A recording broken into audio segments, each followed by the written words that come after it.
Hey there, investors. This is Devin Moreno, and today I want to talk to you about one of the biggest parts of the BRRRR strategy. For those who don't know, the BRRRR strategy is a way to get 100% ROI on your real estate properties, which means effectively a free house. If you want to know the basics of that, you can look at the video that I have in the description below.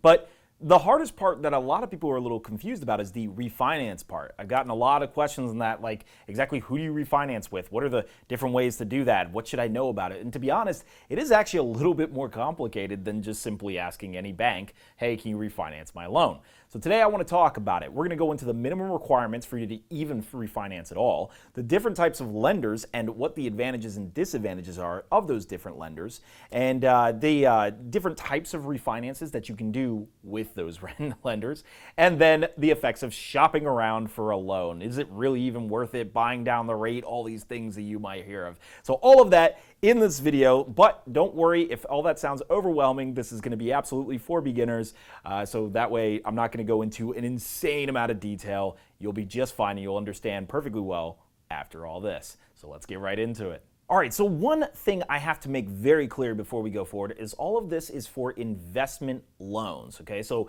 this is a loan that is either in your personal name or in an LLC name, all right? Both are investment style loans. You can be in your personal name, but it's not your primary residence. This is very key. If you do anything with a primary residence and you watch all my videos about house hacking, everything changes, okay? Your rates are gonna get better, your qualifications are gonna be easier, everything's just faster, smoother, it's much more competitive, everything changes. So keep in mind, I'm strictly talking about the BRRRR strategy here, which you wouldn't be living in because you're doing all this in order to get investment properties for free. So just please note that before we continue.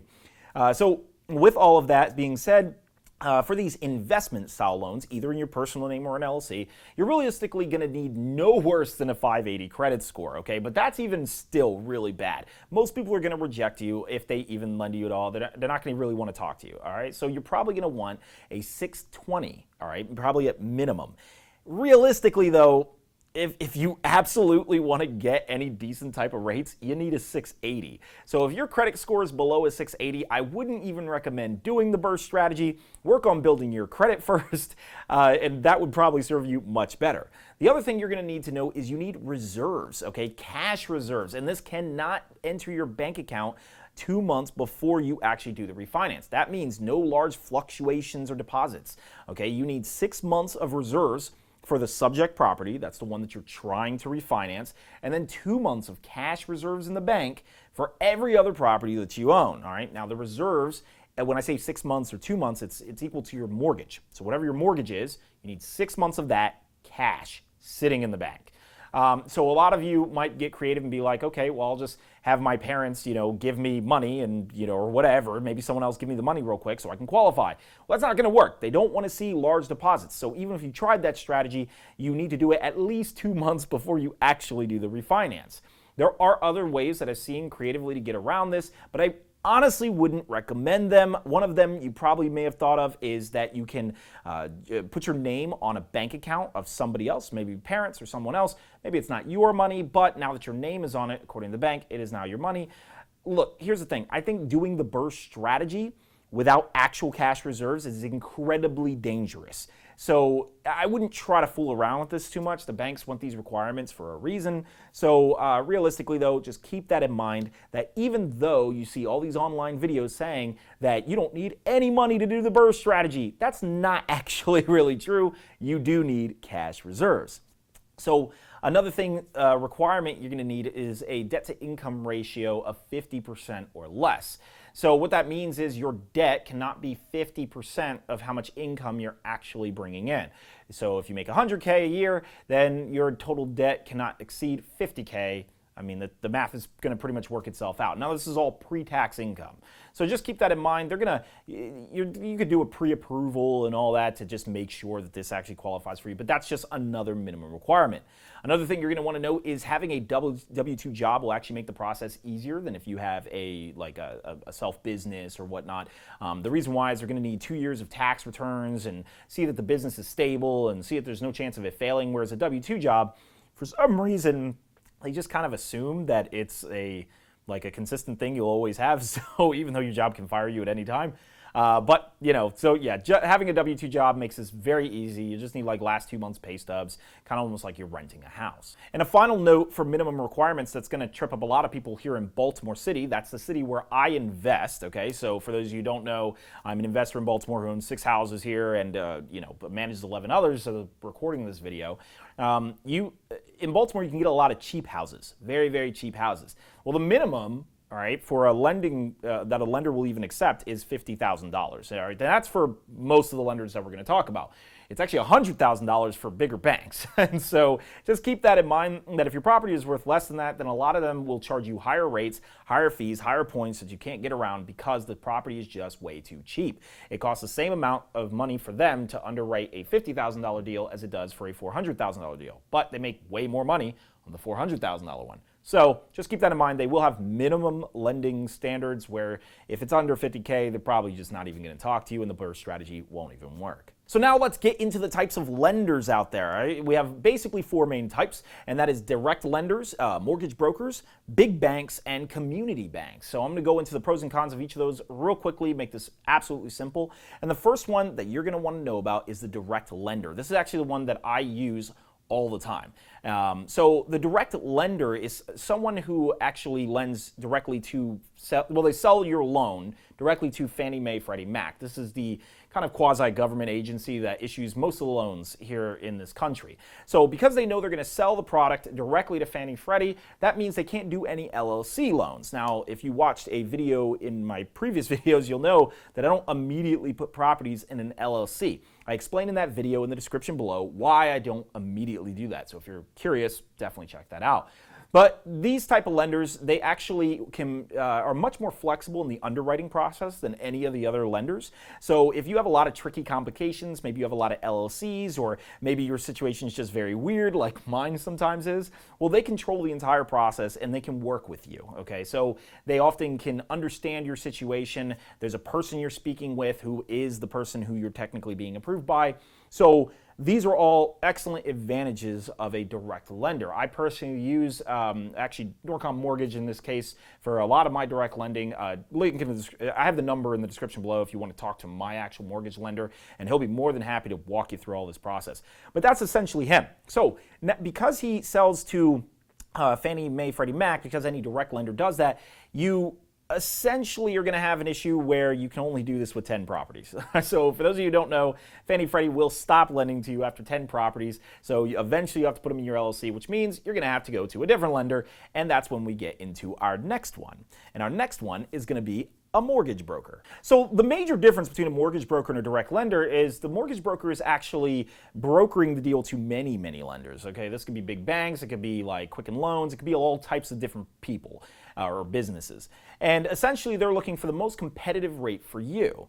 And so ultimately you might think, okay, well then why wouldn't I use him? Aren't I going to get the most competitive rates? Well, yes and no. I mean, it kind of really depends on the size of the loan and everything like that. But mortgage brokers can't control the underwriting process. That is one thing. So if your history is too complicated, like let's say you own like 3 LLCs with different partners and you're just all over the place with your finances, well, they probably are just going to reject you because they can't actually work with your process. So that is one big disadvantage of a mortgage broker. They also charge percentages. So let's say that your loan is $400,000. Well, if they charge 1% of that, then that's going to be a lot more expensive than if you went to a direct lender and they're only charging an underwriting fee, generally like $1,000. So if your property is cheaper, then you're going to find that 1% to be far more effective. So this is kind of a variable in whether or not one is more expensive than the other or one is better than the other. But realistically, most lenders, they kind of have to deliver the same rates anyway. Most people are bound within the national rate. So shopping it around isn't going to do too much, which we'll get into later. They only really vary for like about a point and maybe a quarter of a point. But regardless, that is another type of lender. So you might ask, okay, which one should I use, the direct lender or the mortgage broker in this case? it really just kind of depends. If you're doing it in an LLC, well, then you really don't have a choice. You have to go to the mortgage broker anyway. But let's go into the other two examples, and then we'll talk about what I would do in many various situations. So next we have the big banks. We're talking about our Wells Fargos and all of those other giant banks that you see all over the place. And so a couple disadvantages with them is they don't care about your small loans. So if you're burst strategizing some small loan and you don't have that much money, well, then they don't care about you. They're probably going to just dismiss this. They want bigger loans. They want jumbo loans, okay? This is a big disadvantage of the ones like direct lenders and mortgage brokers, is that they, especially direct lenders, they're actually not competitive at all with jumbo loans. In fact, I wouldn't even use a direct lender for a jumbo loan, whereas big banks generally care about them a lot more. So jumbo loans being loans that are far exceeding the usual average within your area. That's basically the definition of it. They also are a little bit more creative with you when you already have millions of dollars. So, or well, not millions, but a lot of money. And so if you have a lot of money, maybe $500,000 or a lot of money you can sit in the bank, they can be more creative with you because they're lending their own money. They're not selling the loan to somebody else. So they can actually lend the money to you for your loan at a loss and not care, because all the money that you have sitting in their bank account, they can lend to other people. You're actually supplying the money in a very different way by keeping all that cash in the bank. So just keep that in mind, that they're very different in how they can negotiate terms with you. If you are a very, very favorable customer, then you're going to find big banks favorable to work with. But for many of you watching this, you're probably trying to figure this out for the first time. You may not have $500,000 sitting in the bank with lots of properties and assets, so you may not even bother considering this option most of the time. And next, we're going to get into the final one of community banks. So this is really the main one you're going to be using as you keep getting LLCs and keep getting lots and lots of properties. So as I mentioned, you have that 10 minimum for Fannie Mae, Freddie Mac, which means eventually Fannie Mae, Freddie Mac won't even accept your loan. This means direct lenders and a lot of mortgage brokers will be heavily restricted. Direct lenders, probably not at all. Mortgage brokers probably will have a lot less options to work with you on. So community banks are really going to be the best here because you can build a relationship with them much better than just a single mortgage broker who can't even control his underwriting process. So a community bank, you actually have account representatives who will talk to you. They also will care about your assets, but you don't need $500,000 or whatever sitting in the bank. You need a lot less. So they'll work with you. They'll look at your entire history. They'll look at your portfolio, what you plan to do. And yes, they will package up all your properties and give you a single loan that will go to an LLC, and that is the most common way that advanced investors will do the BRRRR strategy. They will have all these properties all packaged together. Now, the problem with community banks is they're a bit more expensive, their rates are a bit harsher, they can also change their mind on you. What does that mean? Well, when you use all these other banks, several big banks, when you use the direct lender and whatnot and they go to Fannie Mae, those are 30-year fixed loans that never change. So you never have to worry about it unless you refinance the home. Well, in this case, these lenders actually give you a 25-year amortized loan. Okay, so it's amortized just like the 30-year loans. It's stretched out on all payments. But every 5 years, they get to decide whether or not they want to recall the loan, which means if your property is $400,000, let's say you have a package of properties all, I don't know, $1 million, let's say actually. Well, in 5 years, they can say, well, you now owe us $1 million. So you're probably going to be like, what? How do I get around that? Well, you end up refinancing it. So you talk with your bank, your community bank, and the bank might say, yeah, we'll go ahead and continue on. You're good for another 5 years, in which case, cool, feel free to roam. Or they say, now we're going to go ahead and recall that loan, in which case you need to find another bank to refinance that loan and take it over for you.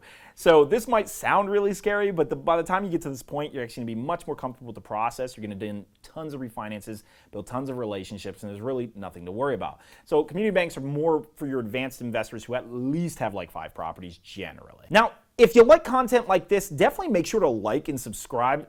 This question comes from one of you, our channel's viewers. And if you have any questions, definitely let me know in the comment section below, because I would love to answer more like this, these simple questions that sometimes get left behind in a lot of other channels. But as we continue, I actually want to tell you about the types of refinance. We're talking about 2 major types, and that's the cash out refinance and the rate and term refinance. Well, the cash out refinance is generally how you're going to get your 100% ROI. Okay, so if you're using the BRRRR strategy in order to get the property for free, you're going to want to use the cash out. Now, if you're just simply trying to get lower rates, like this whole pandemic, all the rates are dropping and you just want to get that better rate, great, use the rate and term refinance. This is really the simple difference of them. The cash out refinance is strictly worse, okay? It's really meant if you need the cash, which If you're using the BRRRR strategy, then you do to pay everyone back. But it's going to have worse rates. The penalties are going to be a little higher. Everything now. Don't worry about the fact that necessarily you have all these penalties and stuff, because normally they're going to wrap it all into the loan anyway, so you're not going to actually come out of pocket for anything. But here's the thing. They will only cash out refinance 70% of the value of your multifamily house or 75% of your single family house. So just note that they're not going to give you the cash out of the full value of the house. There are restrictions here.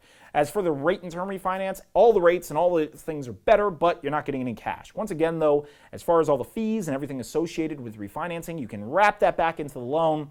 Not a big deal. You don't have to have any cash out of pocket, and that's what makes the BRRRR strategy work if you technically didn't have any money, even though you probably will have some money on the side because of the minimum requirements I mentioned earlier. One quick note about a cash-out refinance is that you have to wait 6 months of owning the property before you can even do this. So even if you buy the house and then renovate within 2 months, you still have to wait for the 6th month because they want to see the deal is performing and that everything's going fine before they actually accept the cash-out refinance. So if you used hard money or private money to buy the property, just make sure you have the contract set for 8 months of the original date that you actually purchased the property. Otherwise, if anything goes wrong with the cash-out refinance, you may end up owing all this money and not actually having it from the bank. So that's just a little quick tip for those doing the BRRRR strategy. Now, the last thing I want to talk about is even if it's worth it to shop around your loan. You hear this a lot. Technically, yes. Most places are restricted in, the percentage rate that you get. They are restricted based on the value of the loan, and if you're doing a cash out or rate and term refinance.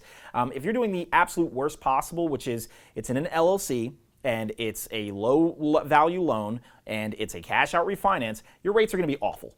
Okay, so they're going to be bad. They're going to be the worst in the market. If you have a high end loan and it's in your personal name and it's in it's essentially these are the best. All right, so just note that it's the value of the loan. The lower, the worse your rate's going to be. It's going to be all of that. So the rates they can't really get around. Realistically, what you're shopping around for is points and fees, which a lot of times you're wrapping into the loan anyway. So many of you may not care, especially if you have enough equity anyway. But yes, the points and terms are really what you're going for. So realistically, shopping around the loan doesn't do a whole heck of a lot, but you can get a little bit of a discount if you do so. So if you like content like this, definitely like and subscribe below, please. Absolutely. I appreciate all of your support. And let me know if there's any part of the BRRRR strategy or any other strategy that you are curious about, and I will absolutely cover them in future videos. I'll talk to you all very soon.